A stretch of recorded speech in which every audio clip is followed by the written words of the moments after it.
বন্ধু তোর বারাত নিয়া আমি যাব, বন্ধু তোর বারাত নিয়া আমি যাব।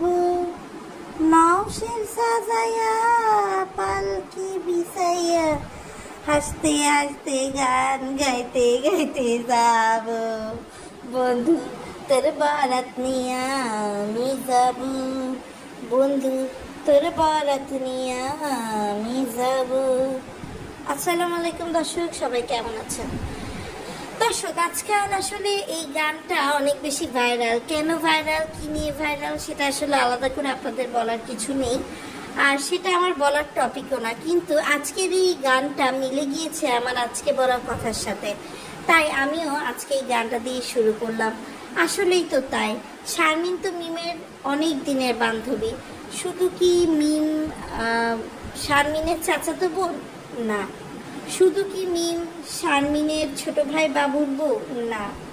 শুধু কি মিম শারমিনের বান্ধবী? তাও না।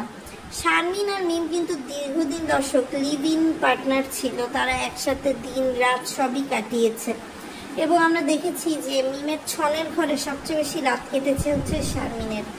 দুজনেই দোষ বেড়ে, একজনের বাচ্চা আছে একজনের নাই। তো ধীরে ধীরে শারমিন নিজেকে গুছিয়ে নিয়েছে। মিম তো আসলে ঘরের মধ্যে উইকেটটা ফেলিয়ে দিয়েছে, কিন্তু শারমিন কিন্তু ঘরের মধ্যে উইকেট ফেলেনি। সবার কপাল মিমের মতো এত সৌভাগ্যবান হলেও হয়তো বা হয় না, এরকম রাজকপাল নিয়ে হয়তো বা সবাই জন্মায় না, কিন্তু রাজকপাল তো লাগবেই শারমিনের। তাই তো সে কামরাঙ্গীচরের ওই বস্তি রাজের সাথে নিজেকে বেঁধে নিয়েছে। অবশ্য শারমিনের বয়সও কিন্তু কম না, প্লাস শারমিনের ফ্যান ফলোয়ার্স বা ইনকাম মিমের মতো অত কিন্তু স্ট্রং না। এরপরও শারমিন এগিয়ে চলেছে রাজের সাথে। তাছাড়া শারমিনের মতো একটা মেয়ে যে কিনা মালয়েশিয়া, শ্রীলঙ্কা, তারপর সিঙ্গাপুর, থাইল্যান্ড এইগুলোর ক্লায়েন্টের খাট কাঁপিয়ে আসে, তার মতো একটা মেয়েকে কামরাঙ্গীচরের হাজার গরিব ফকির রাজ যে আপন করে নেবে, এটা কিন্তু অনেক বড় একটা বিষয়। দর্শক, আজকে মিমের বাপ থেকে শুরু করে মিমের অন্যান্য দুই চাচা সবাই কিন্তু গিয়েছে, তার সাথে বিল্লাল, যেহেতু এই রাজ কিন্তু বিল্লালেরই বন্ধু, এবং তার সাথে বড় ভাবি, বিল্লালের বউ, তারপর শারমিনের মা, বাবু, আবদিয়া সবাই গিয়েছে। আজকাল আবদিয়া দেখলাম বাবুকে পাপা পাপা পাপা বলে ডাকছে।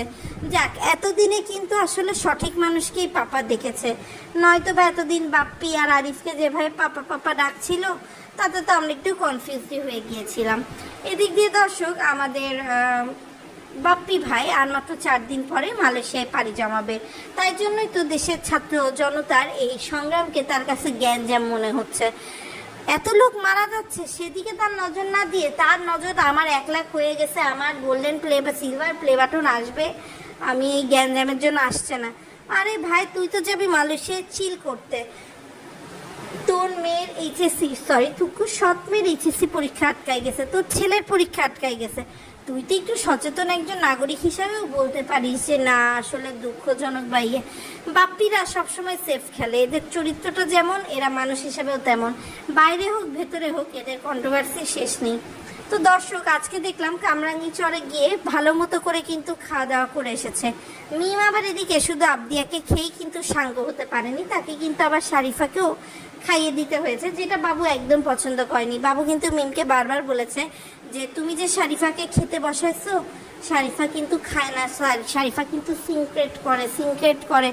তখন মিম আর কিন্তু কোনো ধরনের কথা বাড়ায়নি। আর এদিকে দর্শক, অনেকেই বলছে বাবুর সাথে তার চাচার যে সম্পর্কটা, সেটা তাদের অনেক ভালো লাগে। আসলে এখানে ভালো লাগে মন্দ লাগার দর্শক কিছুই নেই, যেহেতু বাবুর সাথে কিন্তু তিশাদের পরিবারের সম্পর্কটা অনেক আগে থেকেই কিন্তু অনেক ভালো দর্শক। কেননা আমরা দেখেছি তিশা যখন গরিবী হালে পুরান ঢাকায় থাকতো, তখনও বাবু বিভিন্নভাবে সাপোর্ট করেছে। বিশেষ করে তানজিলার সাথে বাবুর একটা খুবই ভালো সম্পর্ক ছিল। এরপরে আমরা যখন দর্শক দেখেছি যে আপনার সাবিনার কোনো সমস্যা, কেকের দরকার, হ্যানের দরকার, তার দরকার, বাবু কিন্তু ছুটে গিয়েছে। আমাদের সাবিনা ম্যাডাম আজকাল আবার খুব নাটক ধরেছে। তার নিজের ছেলে মেয়ের উপর বদনজর আসা বন্ধ হবে কি না হবে এইসব নিয়ে আলোচনা করতে করতে ম্যাডাম আবার চলে গিয়েছে তার ননদের জন্য স্বাদের অনুষ্ঠান করতে। তার ননদের এখনো বাচ্চার পেটে আসার 2-3 মাসই ঠিক মতো হলো না, সে হিন্দু স্টাইলে সবার কাছে নাম কুড়ানোর জন্য স্বাদের অনুষ্ঠান করছে। তারপরে যদি শুধু স্বাদের অনুষ্ঠান করে খানতে হতো মানতাম, এখন নাকি তার যে ননদ তার পেটের বাচ্চার ওজন মানে যথার্থ সময় আসার আগেই আপনার বেড়ে গেছে, যেটা নাকি অনেক টেনশনের বিষয়। তো সে আসলে বুঝছে না যে এই দুর্যোগের সময় সে কোথায় যাবে বা কিভাবে দৌড়াদৌড়ি করবে। সেদিন সেটাও বলছিল যে সে তার মেয়েকে আসলে স্কুলে ভর্তি করতে চায়নি, এখন তো এত অশান্তি, দেশের মধ্যে গ্যাঞ্জাম, প্রাথমিক স্কুলই বন্ধ, এখন তো কেউ কিছু বলছে না। মানে যার যা কথা আর কি দর্শক, যে যে কথা বলে আসলে শান্তি পায় সে আসলে সেরকমই কথা বলে। তো দর্শক দেখেন, একটা বিষয় কিন্তু আসলে না বললেই না, সেটা হচ্ছে এই ব্যাপারী পরিবারের বিষয়টা কি, যে যা হচ্ছে যা হোক আমাদের ভিউ হলেই হলো, আমাদের টাকা আমরা পেলেই হলো। তো মিম আসলে ভাবি হিসেবে কেমন দর্শক, মিম খুব নাটক করে বলছে যে সে নাকি এতদিন জানতোই না, ছেলের বাড়ি তারা দেখেই নেই, অথচ এই রাজ কবে থেকে শারমিনকে নিজের বউ হিসেবে দাবি করে ভিডিও দিয়ে বেড়াচ্ছে। ইভেন রাজ কিন্তু তার ইউটিউবের প্রথম ইনকামও করে ফেলেছে, আর যেই না মাত্র রাজ তার ইউটিউবের থেকে প্রথম ইনকামটা পেল, সেই কিন্তু শারমিনের বাড়ির লোকজন তার বাড়িতে কথা বলতে গেল। কেননা এই রাজ আসলে একটা বেকার ছেলে। যখন শারমিনের পরিবার দেখছে না সে ইউটিউব থেকে টাকা কামাতে পারে, তখন তারা আশ্বস্ত হয়েছে, এবং তখন তারা আশ্বস্ত হয়ে কিন্তু রাজকে দিয়েছে শারমিনের সাথে আগানোর জন্য। আর শারমিনের মতো একটা বদনাম হওয়া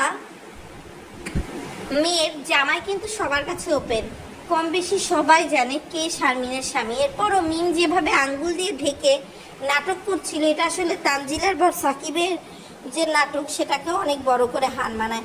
আসলে তো এখানে লুকানোর কিছু নেই, এটা তো একটা ওপেন সিক্রেট, এটা কিন্তু আসলে ছোট বড় মোটামুটি সবাই জানে।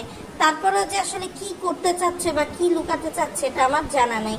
আরেকটা বিষয় দর্শক বলি, এই যে মালয়েশিয়া যাবে দর্শক, মালয়েশিয়া যাওয়ার জন্য প্রথমে কিন্তু তিশা মোটেও রাজি ছিল না, কিন্তু ইদানিংকালে তিশার যে নাটক শুরু হয়েছে হাতে মেহেদি দিয়ে, তারপরে শপিং করে, এগুলো আসলে বলার মতো না। তো দর্শক নাটক তো কেবল শুরু, দেশের অবস্থা আসলে কোন দিকে যাচ্ছে জানি না, পরবর্তী ভিডিও আবার কবে দিতে পারবো, ইন্টারনেট ঠিক মতো পাবো কিনা। তো একটাই দোয়া, সবাই ভালো থাকুক, সুস্থ থাকুক, আল্লাহ সবাইকেই বিবেক বুদ্ধি দিক। আবারও অন্য কোনো সময় অন্য কোনো নতুন ভিডিও নিয়ে আপনাদের সামনে হাজির হব। আশা করি ততক্ষণ পর্যন্ত আপনারা আমাদের সাথেই থাকবেন। আল্লাহ হাফেজ।